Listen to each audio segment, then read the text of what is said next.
Hello and welcome to Pop Snitch Podcast. I'm your host, Rachel. I'm Brandon. Wow. I accidentally muted myself as I was beginning to introduce myself. Nailed that. You literally dropped the mic or something. I don't know what happened. Oh, did you just touch the mute button? Well, I was just checking to make sure that all of our settings were correct because there have been times where we've started these and we get pretty far in and then we have to start over again. So I was trying to keep us from that. You were also yelling at me because I drink a Diet Coke and I can't control the fact that it makes me burp. And I was trying to get them all out before we started. And you were acting like you were going to vom. Well, I'm trying to protect our listeners from your bodily functions. Well, I don't want to burp at them either. I love a Diet Coke in the afternoon. Sue me. All right. I'll live with it. Before we get into, we're going to cover the latest episode of The Valley, as well as Mormon Wives, just kind of give an overview and talk about the Nick Viall reunion, which there's one. I just find him so annoying, but I've said that a million times. Prior to that, I have to say, I've been trying to be more active on TikTok because I do want to make money and it seems like a viable way. So I posted some stuff, like we don't have children, and I posted some stuff about being child free. And it actually had like a really sweet response. And a lot of women in their 30s were like, oh no, I feel the same way and blah, blah, blah. And I loved that. And I was like, oh, it's going to be a cute little community. Well, I just kind of post a couple times a day. I'm not trying too hard. I'm just seeing where it goes. And I posted the day after July 4th, I think, because our dog is absolutely petrified of fireworks. He thinks he's being invaded. That night, the fireworks here in New York City were literally the loudest, most aggressive I've ever heard. And it wasn't the ones that they do for Macy's or whatever that bothered him. It was the people who had them at the basketball court down the block. I mean, when we went by there the day after, it looked like there was a campfire because there was so much debris in the middle, and they were so loud, and they were loud because they were right by our building. So anyway, he's losing his mind, crying. I mean, scratching at doors, trying to jump on and I was just like, oh my God. And they're like, just give your dog a pill. You don't think we thought about that? You don't think we tried? You think we just let him raw dog these fireworks when we know that they're not going to work? No. So anyway, I just post this thing where I'm like, why are we still doing this? Can we do LED in the sky? Do we need the loud boom? Do we need the debris? Is there another way? And people lost their minds. Well, little did we know that people's patriotism is somehow tied to fireworks, a Chinese import that I just really don't understand what people's deal with this is. Well, I don't even mind. They're like, it's one day of the year. Get over it. First of all, no, it's not. Tell me why I'm celebrating June 27th. Tell me why I know I'll be celebrating July 13th. Okay. They keep going. It's not just one night. So enough of that. And it would be different if they were professional and they happened from 9:30 to midnight. Sure. They're like, they you went childless until 5 hooker, a.m. you hate America. Literally. I'm like, I'm sorry. I don't know why you need to set off fireworks until 5 a.m. That is crazy. And I just could not, the stuff that they put in there was bonkers. Someone put, why do we need to cater to minorities? And the people that I mentioned in the post were army vets and dogs. And I was the worst people what? On earth are in these comments. But my favorite, go ahead. Well, I mean, you've been on there interacting with these people, which I do not I'm encourage. Thank you for boosting the algorithm, baby. You want to talk to them. You're owning them in the comments, all of this. Listen, make my day. Let me fight with you online. Well, and I know, but it awakes some sort of primal male rage inside of me that these people are talking to you this way. And then you're just reading me the comments. So I'm sitting on the couch just fuming. And you're just like, hilarious. And I'm just like, I really hate this. And you're just like, well, it's helping the algorithm. It doesn't bother me at all. I think it's actually really funny. I just keep saying things the comments they're posting are erratic and crazy. Most of them are incredibly misspelled. It's stuff just someone in all caps, I won't cater to your needs. And I'm like, are you okay? No one asked you to do anything. It's so sad that the same people who are in your comments, calling you ridiculous names and saying that you should die are without a doubt the same people who were like, I just love God and we got to get him back into the halls of Congress. God and country. Yeah, for sure. They're probably like people I grew up with their like burner account. But yeah, I was just getting tickled, and I would just say stuff like, if your comment seems illiterate, I'm going to say that. Or I'm going to say, it seems like you may have been at the bottom of the reading circles in first grade. Yeah, you said you were in the low reading circle. That was too much. I think that I worry for that person's mental health who read that later on. Well, here's the thing. It is true. Okay. I don't understand people who go on other people's posts to complain. When I see a post I don't like, I scroll or I say, not interested. I absolutely never engage with it because I'm not a dummy. And I know, one, I'm not going to change this person's mind with a comment. Two, it's just going to boost that to more people, and I'm going to see more things that irritate me.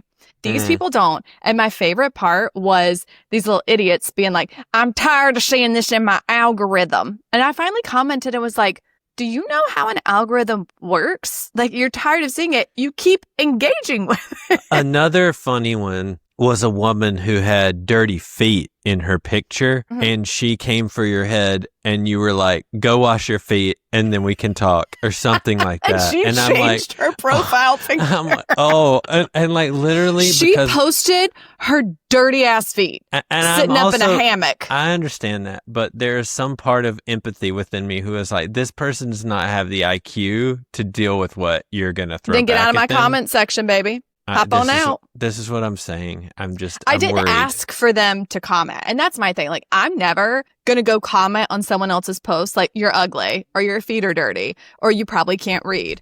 But if you come into my comment section, you're saying into my house, the gloves are off. Like, what are you going to say about me? Oh, no, you're ugly. I wanted to talk about something else as well, which I've started doing this, and I don't know if you've noticed, but on our Instagram stories, like, you'll say something, but I won't necessarily agree with it. Yeah, no kidding. And what I've been doing is going back, and the blue text I see is coming from me, and the pink text I see coming from you. So that way the snitchers at home can figure out who's who and who's saying what. Because like, you had a Janet hate post, then I had to come back behind you and be like, first of all, I didn't have a Janet hate post. I'm praying for her and her family as she escapes the U.S. My post was not a hate post. I said, I don't like Janet, but this is bonkers. Here's the thing about people that really is nuts. They're having to do this on Love Island too. Like, they're having to post a warning to tell everyone, like, please stop posting hateful things on these people's profiles. And I'm like, it's one thing to, like, on your page be like, I don't like X, Y, and Z on this show because X, Y, and Z. It is an entirely different thing to tag those people in the mean things you're saying, or worse, go to their page where their friends are just posting like pictures and videos of them in the villa and say the most vile, out-of-pocket things on planet Earth. Like, these people doing that are mentally ill. Well, we have the thing. This is the last thing we'll say about Love Island because we've got a lot to cover today. But I will say this. I wonder how many of those people hired social media managers, and how many of those people, it's just like their family and friends controlling their... It seems like all of them are exclusively like family and friends, or they, like, Amaya didn't have anybody. I don't think Jeremiah had anyone. Before he went into the villa, he had 44 followers on TikTok, and he has over 1 million now. Oh, word. But Sierra has her friends doing it, and now they're like embroiled in the scandal with that. And then Amaya didn't have anybody doing hers. I don't think Austin had anyone doing his, or JT. Well, here's the thing. You know, we've got the Golden Bachelor, which, I mean, the whole franchise might be dead. But man, talk about some unhinged things, like late 40s people out there sunburnt, trying to find dates and stuff. I mean, that would be pure gold television. Like, every body shape is welcome. Literally just put the average folks out there in the heat in Fiji.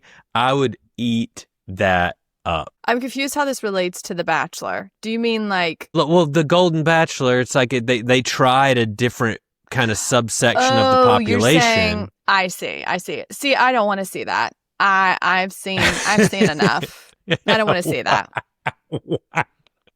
What do you mean you don't want to see more Golden Bachelor, or you don't want to see just like normal people in the villa? No, I'm fine seeing normal people in the villa. I don't need to see people in their 40s like bodying a Coors Light and... Oh, yeah. I need like a bunch of Tom Schwartzes out there trying to find love. See, no. I like watching the youths get out there and shoot their shot and whatever. Love Island is supposed to be fun. And this season, it's not fun. Love Island's supposed to be fun? Is that what you're saying? You're saying this season isn't fun? Summer should be fun. This summer, not fun. Not fun. Thank you, It Kyle is. Cook. It's stressful. It makes me, like, I feel like I need a Xanax after every episode because I'm like, wait, what? I will say the one on Friday was pretty tame, finally. But yeah, no. And honestly, the people, I did a post on our Pop Snitch account on TikTok about how Huda is the villain of the villa. But when I'm saying villain, I just mean that she takes up all the space and air in the villa with, like, everybody is held hostage by her moods, essentially, which is true. And it's not like she can't change that. I'm not like she's ugly, she's stupid. It's not that. It's just like she has to grow up. It's exhausting to watch. And her fans get into my comments and they're like, some guy was like, I need to explain to you the etymology of the word rat. And I was like, no, you don't.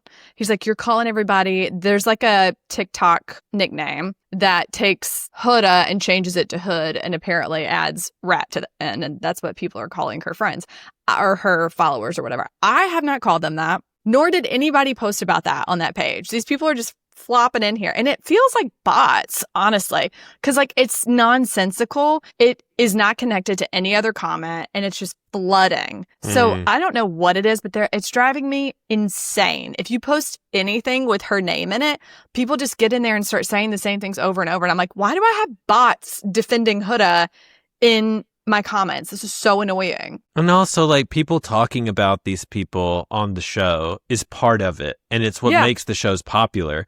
And it's what makes the shows interesting to watch for people. And, like, as long as people aren't, like, going after the way people look or, you know, like there are some things that just steps over the line for sure. But I think like this is part of the game. It's why people do this. It's like being on a sports team. You know you're going to get some hate because you are the quarterback. Like Tom Brady had death threats and all this kind of stuff. And I mean, that's not okay. But I'm just saying like if some of it comes with the territory of like putting yourself out there. Yeah. I mean, their haters are going to make them money. And that's, I mean, it's kind of like the same thing I was thinking about with the algorithm. I'm like, get in there, get mad. I don't care. Get in there, hate my dog, hate my fireworks. Tell me I'm elitist because I don't like fireworks. You hate America. You hate America because you don't like fireworks. What is happening? It just, I don't know. I just forget that the average reading level in America is 7th grade, and these people did not get there. They're what's bringing us down. The low circle, as you called it. The low reading circle, and they knew who they were. So I'm just like letting it rock. I still think it's funny. And it's always like people who have 2 followers, no picture or a terrifying picture. And they want to get on there and it's like user 1804, blah, blah, blah. And I'm like, are you okay? Like, I get that this is your burner account, but go away. All right, let's jump right into the Valley then. Okay. Oh, you want to do the Valley before Mormon Wives? I think so. Okay. So the Valley, as you all know, it's a spinoff of VPR, which is my all-time favorite show on Bravo. And Kristen Doty got kicked off the show following the 2020. It was during 2020, but it was not something she had done that year. It was like when she and Stassi had like called the cops on Faith because they were mad at her because Faith slept with Brittany, Jax's wife. Since then, Doty has worked on herself. Slept with Brittany? Faith? Yeah. Oh, slept with Jax. Sorry. I was about to say Faith and Brittany. No. We got breaking news. Breaking news, snitchers. Kristen and Brittany have hooked up, but Anyway, that's neither here nor there. My point is that we watched Kristen Doty grow up in real time. She was kind of a mess, like those first few seasons of Vanderpump. She's like smoking cigarettes. Her pupils are very dilated.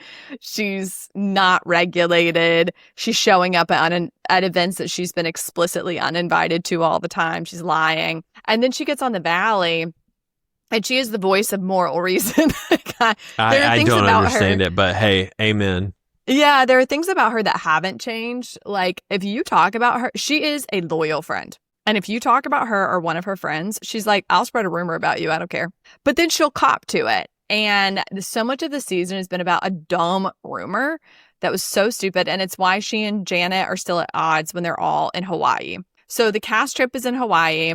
And the whole thing is for Kristen's boyfriend to propose to her.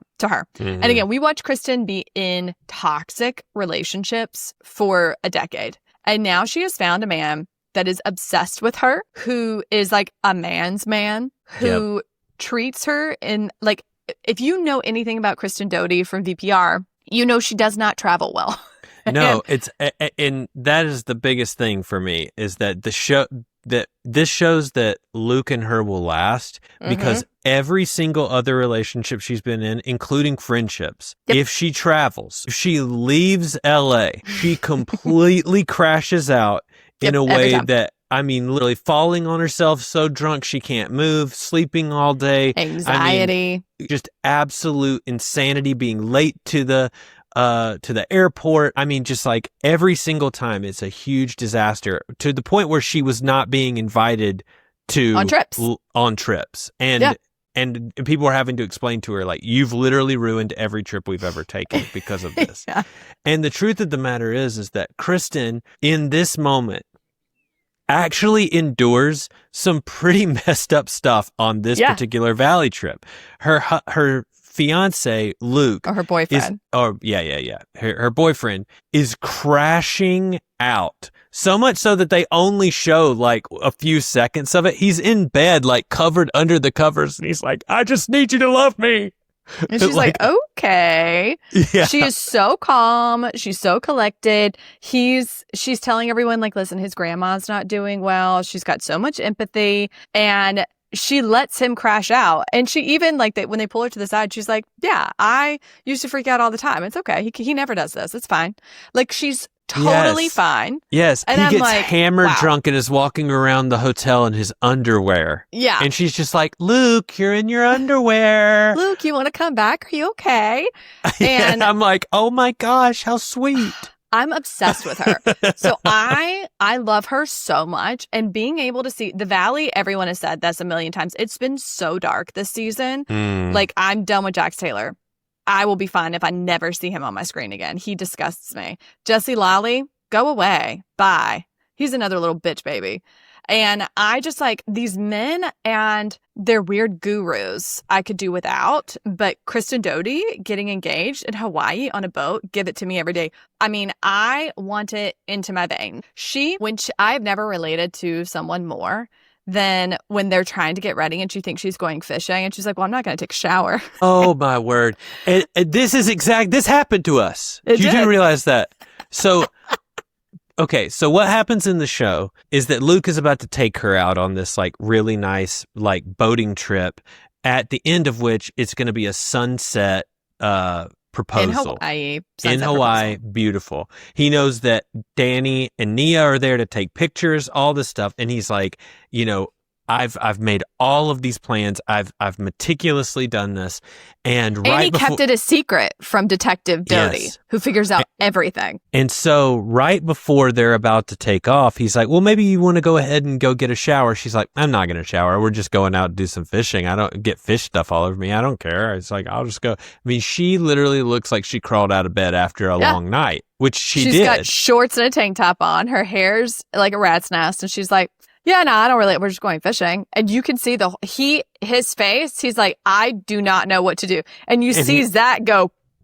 And he said with all of the preparation and all of the stuff that I've done to do this trip, what I didn't think would end up on the bingo card was Kristen not wanting to take a shower. She was so annoyed that she had to take a shower. Nia had to come in beside her and be like, I'm going to do my makeup. You know what? Why don't you take a quick shower? Why don't you just do it right now?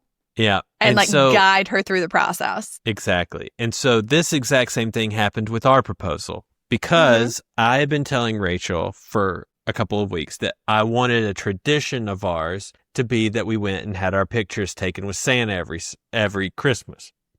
I think we eventually thought at that point we might have children. I guess if we did it as adults without kids, it would be so weird. But I even thought that would be funny.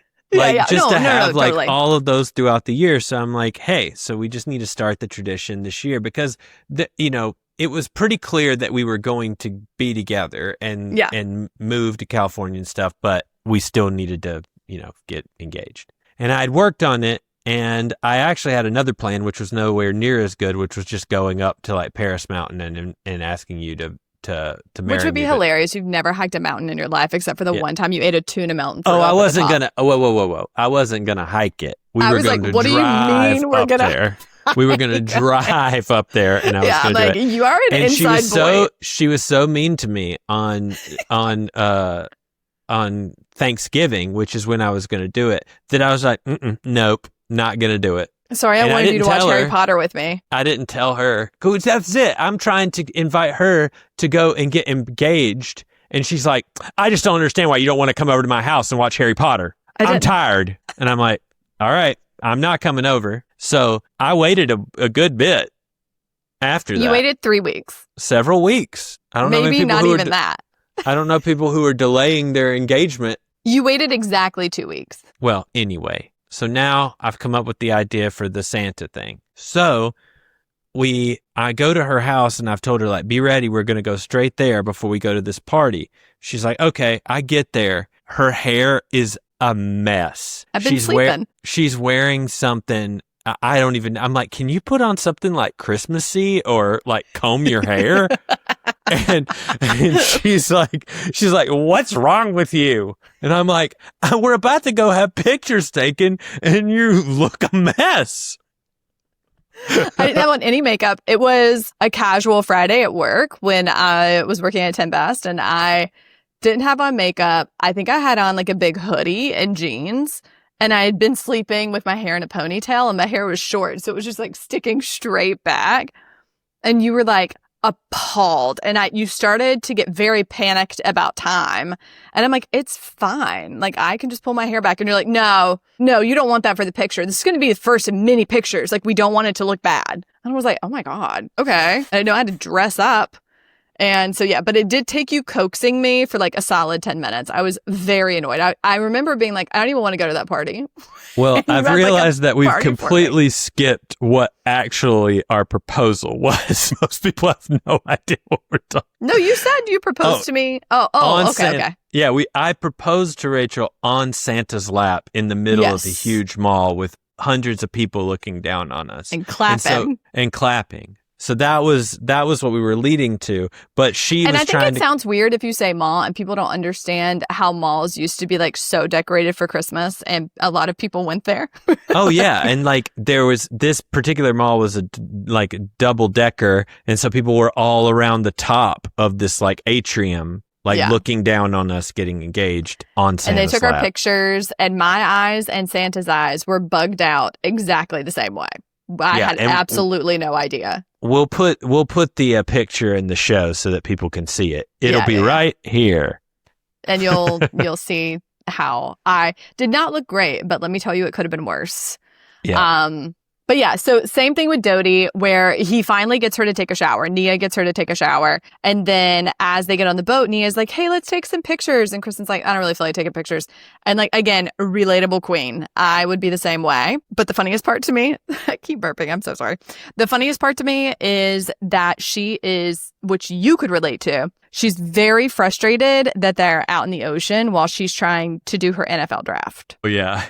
So she's like sitting on top of Luke's bag that has the ring in it, unbeknownst to her. And she's on her phone trying to dial in to get the last of her draft picked. And the sun is about to set. And Luke begins to panic. And he's like, Nia, you got to get her out of there. And Nia's like, listen, if I start pushing her, she's Detective Doty. She will know immediately that something's up.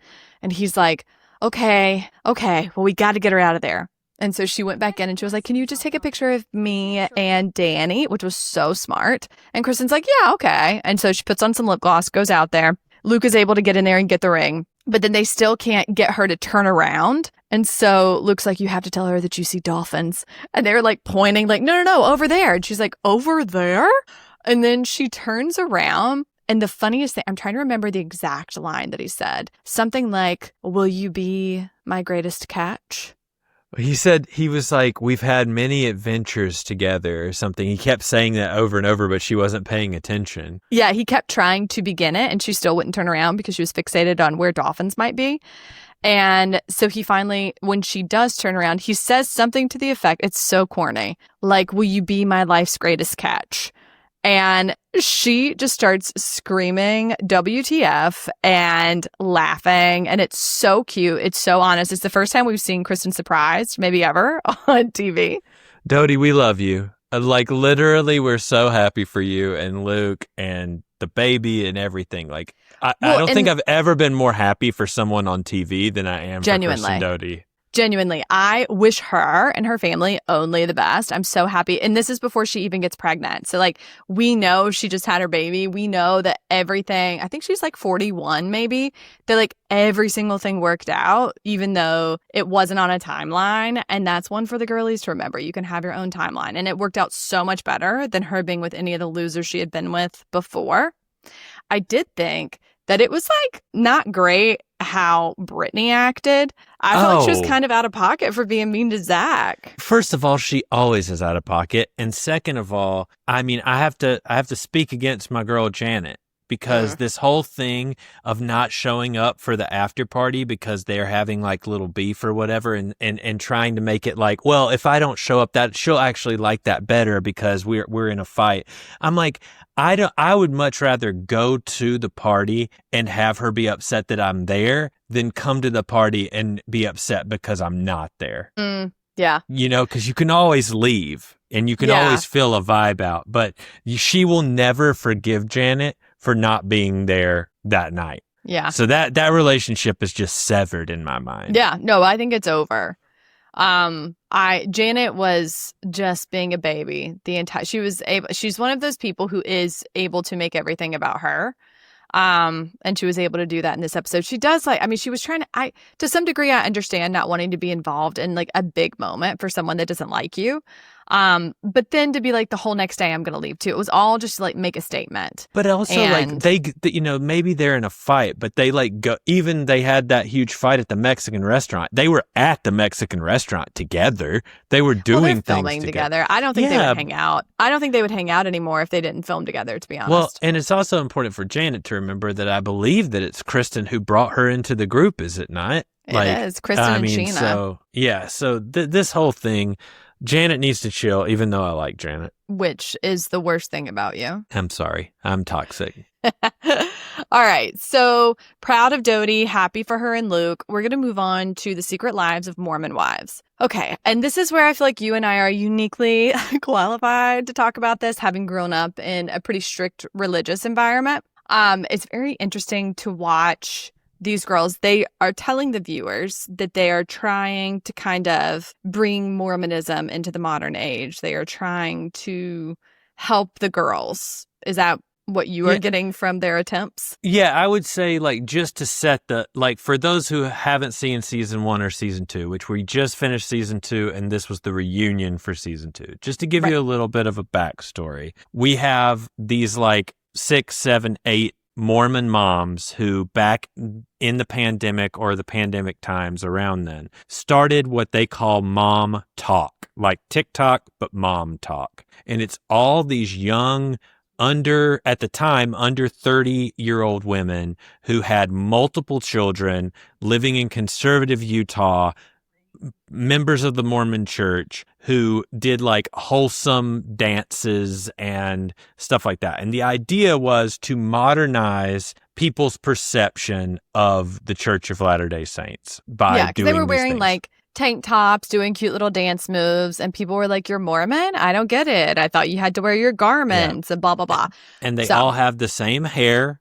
Yeah. Oh my God. Like the same spray tan, the same fillers, and like they all kind of look very similar. It's like it's a vibe, and you've seen this vibe, even though you may not know that it comes from this Mormon community, but you've seen this look that people are going for all over the internet. And so the biggest thing with this that actually got them the show is what they call a swinger scandal, when basically all it was like 2 or 3 of the girls and their husbands were doing what is called soft swinging, which is essentially making out with each other's partners at parties while drunk. That is what we've been able to distill it down to. But for an entire season, they made it out like these people were full on like trading partners, swinging, Well, they were having sex, some of them, according to Taylor, in the same room, but not with different partners. Well, and I believe that she's changed her tune on that. She said that at the reunion. Well, what I thought she was saying is that they had sex, her and that one husband did. So she cheated on her husband with him, and that was outside of like the agreement that they had all made for this. So that is separate from this. And it's also important to know that everyone in this group has reason to lie about all of this and to downgrade it and to make it smaller than it actually was because of brand deals and stuff with like wholesome and conservative companies and all of this kind of stuff. The only one of them who I feel like is a true ride or die, doesn't care, will say anything, is Taylor Frankie Paul, who is the quintessential character of the show. And how she got famous and how the girls got famous even more than they were before is she is the one who went on TikTok and Instagram Live and said that there was a swinging scandal. And it made not only the girls who were involved in the swinging scandal look like, pariahs in that community, but also the girls who were not involved in it at all. Who didn't even know. Who didn't even know that it was happening. But anybody under the Mom Talk umbrella, which at that point was over 10 couples, were all implicated in this swinging scandal. And Taylor didn't tell anyone she was going to do it. She was just getting hate because she had like slept with her friend's husband. And right? a lot of this she had announced they were divorcing. And a lot of this hate was what I call small time hate that seems big, which would be like if me and Rachel did something in our marriage that wasn't great and all of our friends found out about it and all of our Facebook friends and the like were talking about it openly. It seems like the end of your world. No one beyond your 200 people on Facebook have any clue about it. But the moment that Taylor went on TikTok Live and told the world, it blew up like you would not believe. Millions of people had watched this video. Yeah. So that's where we start. Yeah. So where we start is that Taylor, one of the original swingers, she and her first husband split up. They are divorced. Miranda, who was on season 2, was also part of that. And she and her husband have also divorced. I think they're the only ones. I know Layla and her first husband divorced too, but that was separate. And again, I think that had happened but prior to. Yeah. Divorce, having sex before marriage, having kids out of wedlock, all of those things are huge no-nos for Mormon culture, including like drinking coffee or drinking alcohol of any kind. Mind you, these girls do ketamine. Like, it's so funny. And a lot of the things that we just mentioned.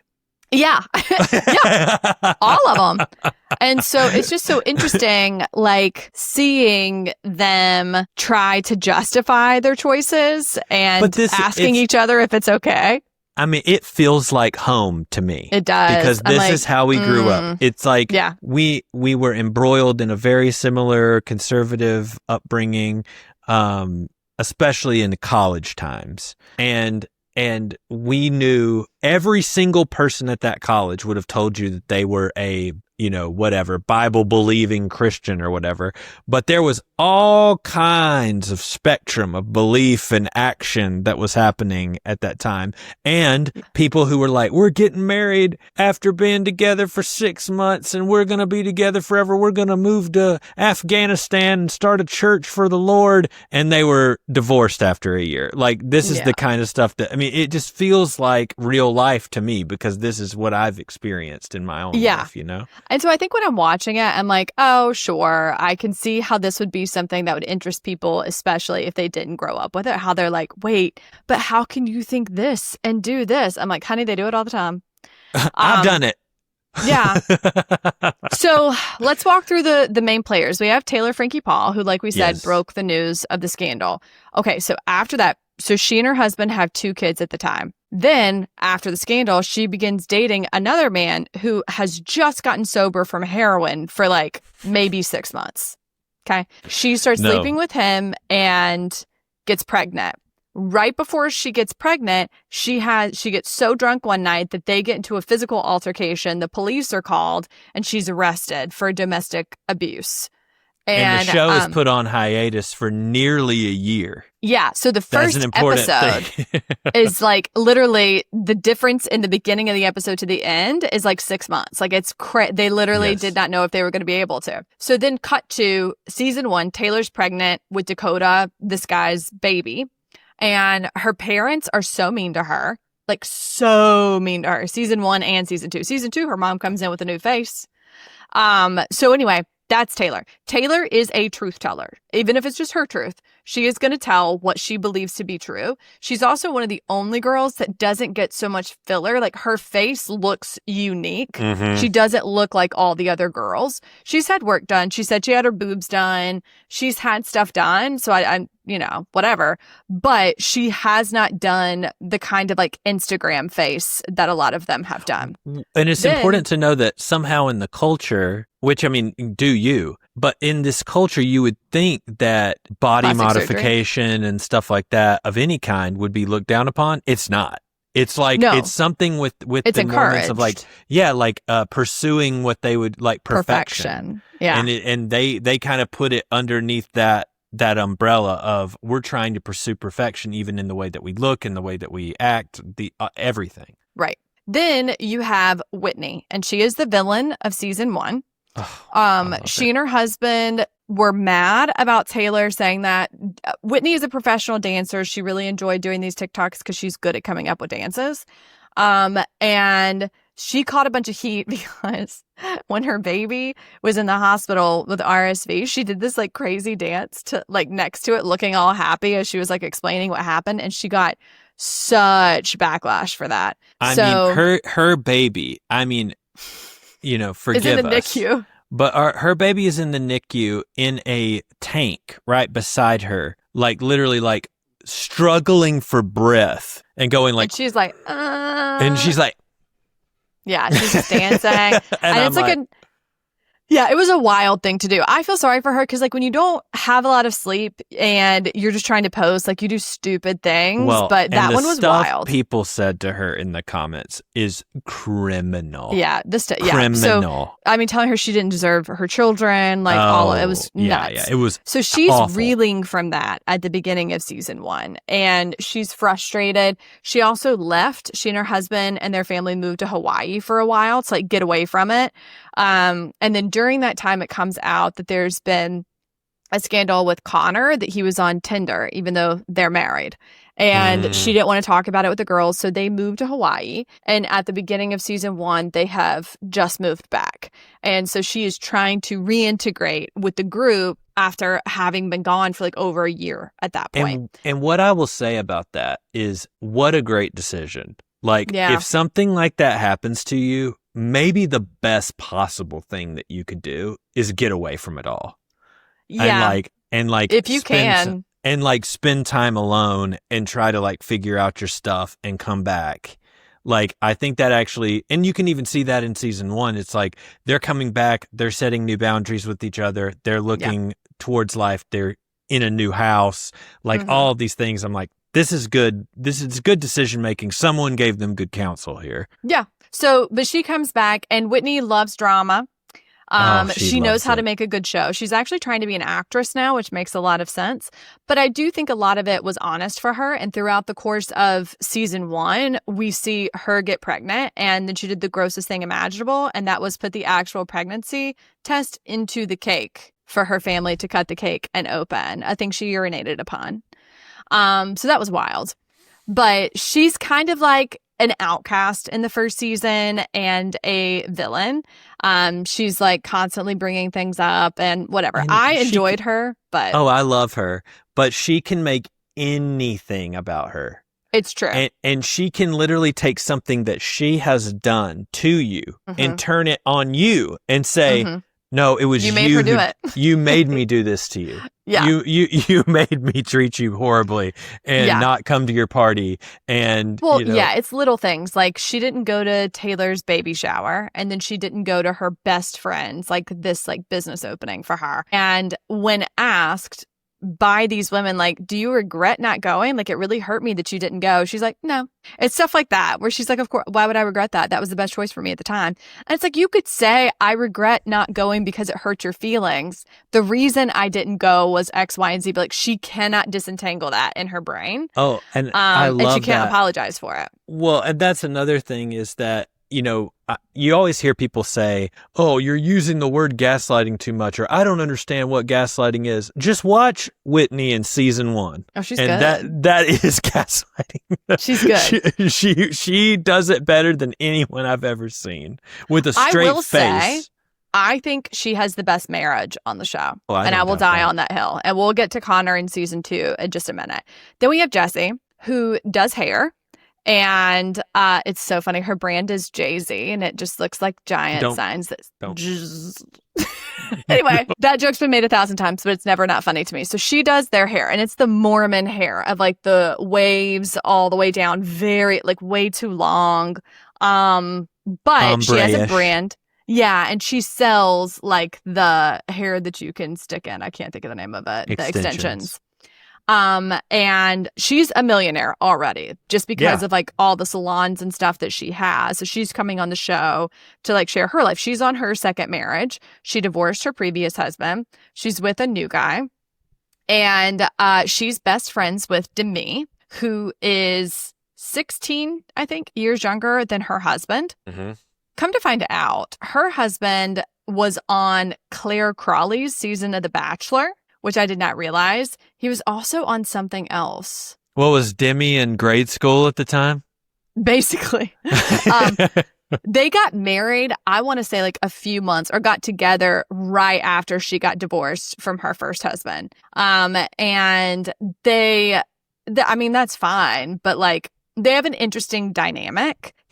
I've heard that his family is like involved in the entertainment industry. In season 1, she really did come off like a voice of reason. She came off like someone who was very poised and knew what they were doing. And I think season 2, we saw the cracks in that. Well, because I think that the reason I was riding for her in the first season was because because of that like Christian culture or, Mormon culture, no one wants to call stuff out when it happens. Yeah. They want to beat around the bush. They want to gossip about it. They don't want to say what's what. And in several key moments throughout the series, she was the one who was willing to say like, no, this is wrong. Whitney, you're acting like a biatch. Taylor is doing this, blah, blah, blah. And no one else was willing to. That's true. She wasn't necessarily picking sides. She was just calling a spade a spade. And I think in that situation, it endeared her to us as the audience. But this season, things really took a spill. Right. So again, season 1, Taylor and Whitney are at odds. Whitney clearly wants to be queen bee, but Taylor just inevitably is. And Whitney's mad that Taylor outed and made it look like they were all swinging. And then you have Jessie and Demi. They're best friends. Jessie does the hair. Demi is married to a much older man. And then you also have the other set of friends is Michaela and Macy. So Michaela is one of the younger ones. And she had her first baby at 16 with her now husband, who was, I think, 20 at the time, which question mark. And she has like a debilitating chronic illness that causes her to have issues with her skin and things that she has shown her journey online. She has children. Obviously, it's mom talk. And then her bestie is Macy. And Macy got pregnant at BYU in college, and her first child's father got killed in a car accident before she even gave birth. So that was it's important to know she was kicked out of school because of that. Yeah, exactly. And then her husband dies. Or her husband, but boyfriend, yeah. Yeah. And so anyway, she's married to someone else. She has children with him now. She's the one who had a business called Baby Mama and asked for Whitney to come, and she didn't show up to support her. So during season 1, Taylor's pregnant, Whitney's pregnant. I'm trying to think if anybody else is. Season 1. No. Very important to know, everyone is always pregnant. You really can't keep track of who's doing what. And people get pregnant in the off season. Yeah. And so they come back and they're pregnant. It's like, is that the same baby or a different baby? And it's always a different baby. Right. And then we have Layla, who is the only person of color in the lineup. And her story is more about like what it was like being a Black woman in Mormon culture and how she married a white man. They had babies together. It was a nightmare. She divorced him. I think she's 22 when season 1 starts. She's 22. She has 2 kids and she's divorced, which is the story of a lot of them that, it just goes poorly. So she's trying to figure out what it is for like most of season 2 to enjoy sex and have the big O, and is talking about how she's been having sex since she was like 17 or 18, but has never experienced that, which, wow. I'm glad that she's working on it. Godspeed. And then you have one of my favorites, Ben Affleck, and her weird, I think a blonde man. It's odd, right?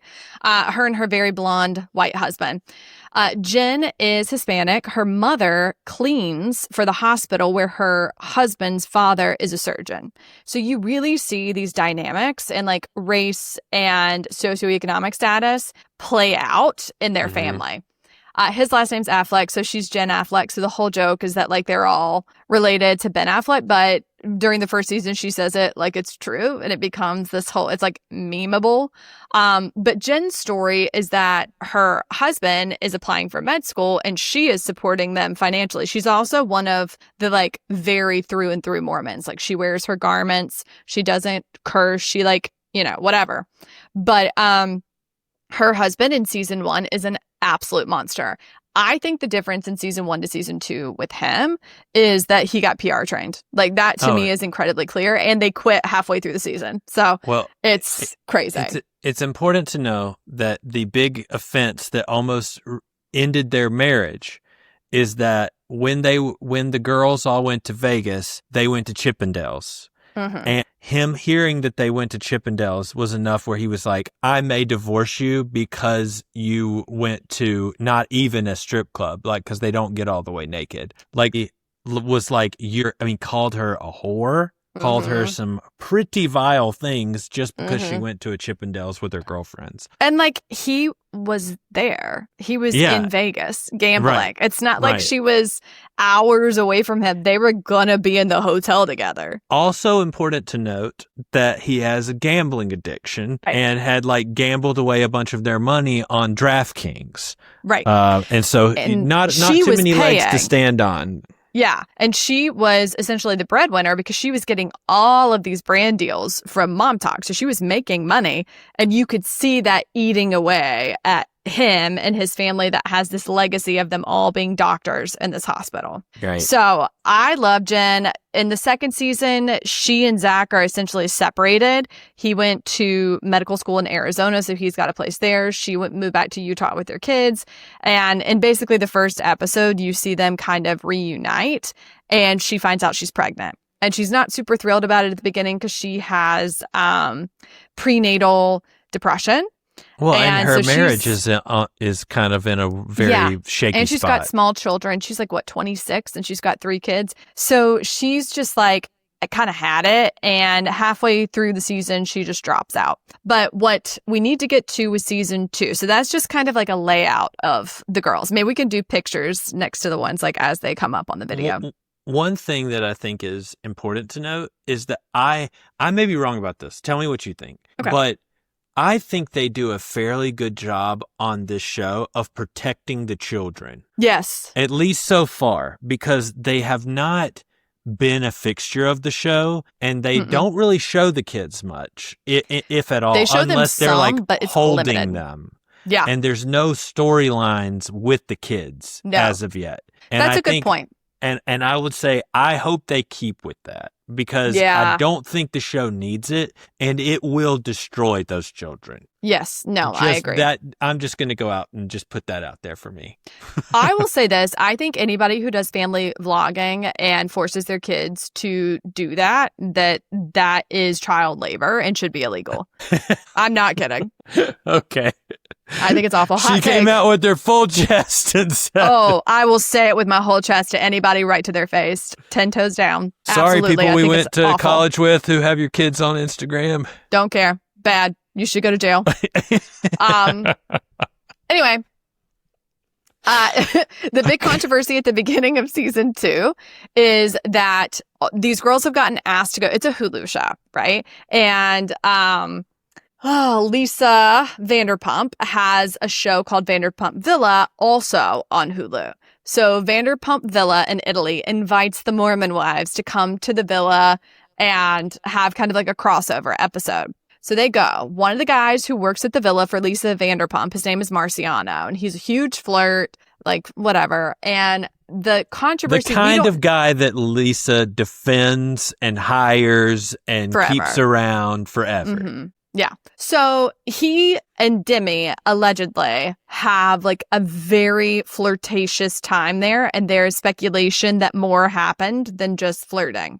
Emotional affair, at least. Yeah, at the very least. And Jen basically tells her, like, I'm not going to lie if people ask me what you did. Like, you can say that it's not outside the boundary of your marriage, but I'm not going to pretend like it didn't happen. And then Demi is calling her, and she's recording it, and saying, like, well, here's what you say if someone asks you about it. And then Marciano at the very end of the season basically comes out and is like, yeah, Demi and I, we did a lot of flirting, and here are our messages on Instagram. And it's like wild what they are saying to each other.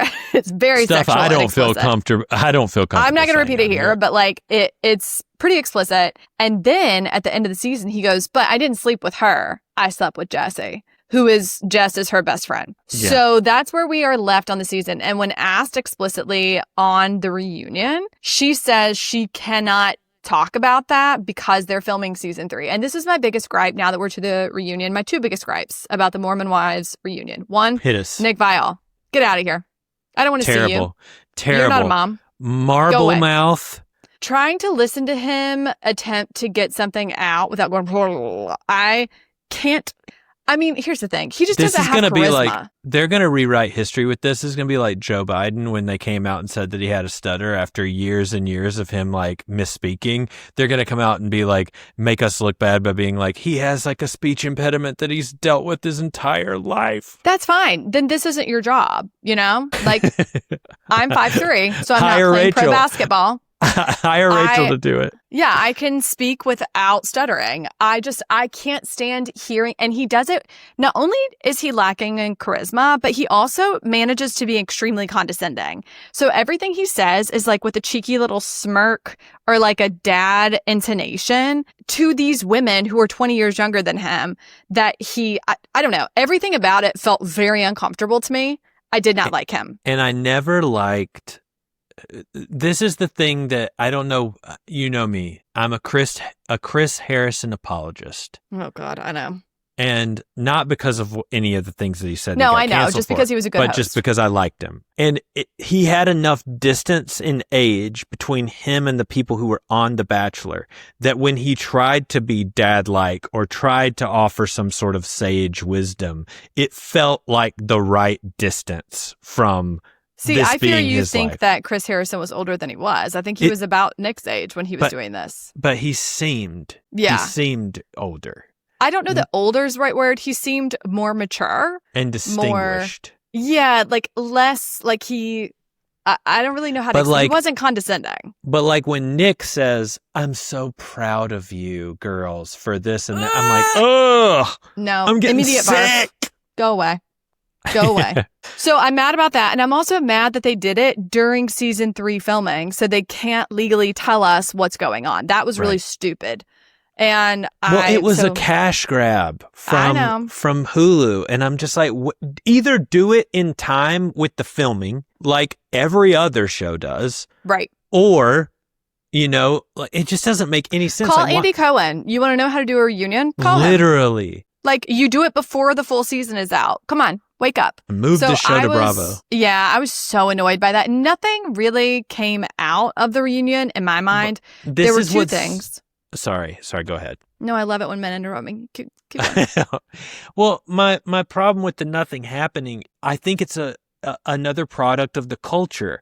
These girls are trying to protect themselves and protect their relationships and protect everything from the show and not sharing all of the bits of information that we're getting. And we're waiting for producers to expose things when the shows come out. So the idea of a reunion doesn't really work with the show. I don't think it needed one, honestly. I don't think so either. And I think that the controversy, well, to me, it should be said, was the villain of season 2, and she didn't even show up to it. She did some sort of like extra recording with Nick that was neither helpful nor interesting, where she just came off worse. It came out when they were negotiating for salaries and stuff, tried to get her best friend kicked off the show so she could make more money. She told everybody she was trying to create a storyline where she was going to pretend like she and Dakota were having an affair because she didn't have anything interesting going on. And that's where Mormon Wives loses me a little, is that a lot of it is starting to feel very self-produced. The only ones that don't feel that way to me are Whitney and Taylor. And I think Jen, it was good that she bowed out while her mental health was bad.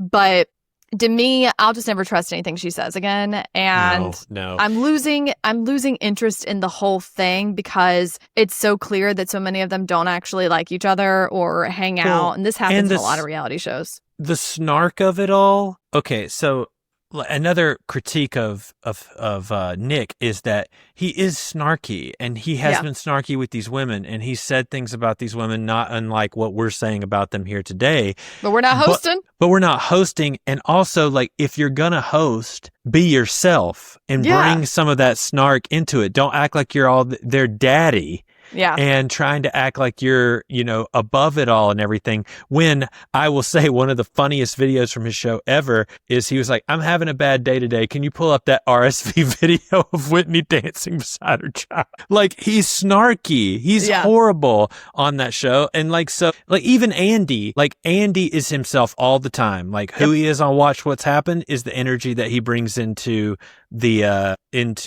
anything that he does for the network. The reunions, and that's what I love. But Nick was trying to be somebody different. Even the way he was sitting in the chair, just like trying to ingratiate himself. And I'm just He's like, I've been practicing my posture. I hate it. Yeah. The only things that came out that were of note were that Jen and Whitney are going to be on Dancing with the Stars, which I'm genuinely so excited for them. I may actually watch this season of Dancing with the Stars because of them.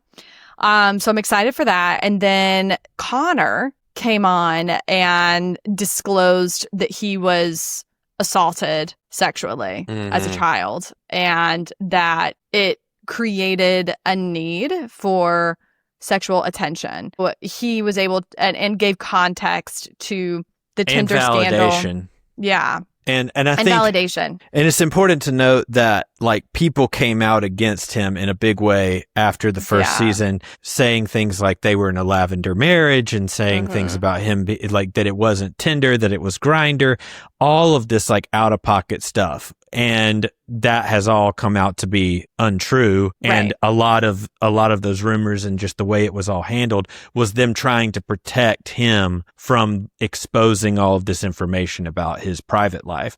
And so, but he chose to come forward with it, which I think is brave. Big of him. Well, and I think like men who experience that women are already very unlikely to talk about it, but because it's more common among women, I think it can feel a little easier talking about that as a man and explaining how it links to habits or issues in your adulthood is so important because a lot of men experience it too. And I thought it was very brave of him. I thought it was honest. It gave such context for Whitney and their marriage. And I will stand on the fact that I do think they have the strongest marriage of all of them. I think that he adores her. And I think I really respect both of them. They leaned into the rumors about the lavender marriage. Like they do TikToks about it and like make jokes of it. I think that's the way you've got to do it. You've just got to I like him. I feel like protect this man at all costs. Like I feel like he can lean into funny things and kind of like be tongue in cheek. And then also go on the show and be incredibly vulnerable and honest and raw. And it is really, really hard for people to be able to do both of those things. So he has all the respect in the world from me. Yeah, knowing that people like us are going to come and have things to say about it and like still being willing to like help those people out there that are struggling with these kinds of things. And even people who are having like infidelity in their marriage and need somebody to model, like, how do you come back from that if you want to and stuff like that. I think all of that's important. Yeah. Yeah. So he was honestly the best part of the reunion about the wives. Yeah, 100%. I do think Jess and her husband are probably on the rocks, if not separated. So we shall see. But that is a wrap up. We had some people ask us because we had posted about Mormon wives and they're like, we don't watch the show. What's it about? So we have given spoilers and did not even put a spoiler alert at the beginning, but this will catch you up if you want to watch season 3 or if you want to go back and binge it from season 1. I do feel it's very bingeable. Oh, it's totally bingeable. And I think people should watch it because it's unlike a lot of the other shows because of the culture being so different. So and they talk about that a lot. Yeah. And one thing I do appreciate about Mormon wives is that they break the fourth wall a lot. They are, when they're talking about Mom Talk, they mean the TV show. And they're constantly talking about like, no, we have to film these together because then we get more engagement and then we get better brand deals. And they talk about the amount of money they get from them. They talk about a lot of it. And I think it's important and interesting in a world where so many people want to be content creators to watch it and like see what's working for them. Yeah, 100%. But anyway, we will be back in your ears on Wednesday. Well, and also we're just going to put this out there and just be watching our socials because we are trying to put together a Love Island finale watch party on Sunday, the 13th, I guess it'll be, at the Jeffrey here in New York City. We're going to put it on Eventbrite. We're going to hope some people show up. We're finalizing some details, so it's not 100% a sure thing yet. But we want you to be watching our socials so that if we do have it, that you can sign up, you can come hang out with us, watch the show. We're going to play some mixer games and stuff like that. So definitely be watching our socials this week, and you'll see it coming up. And we can confirm when we do our recap of Love Island on Wednesday. Perfect. All right. Thank you so much for listening. Bye.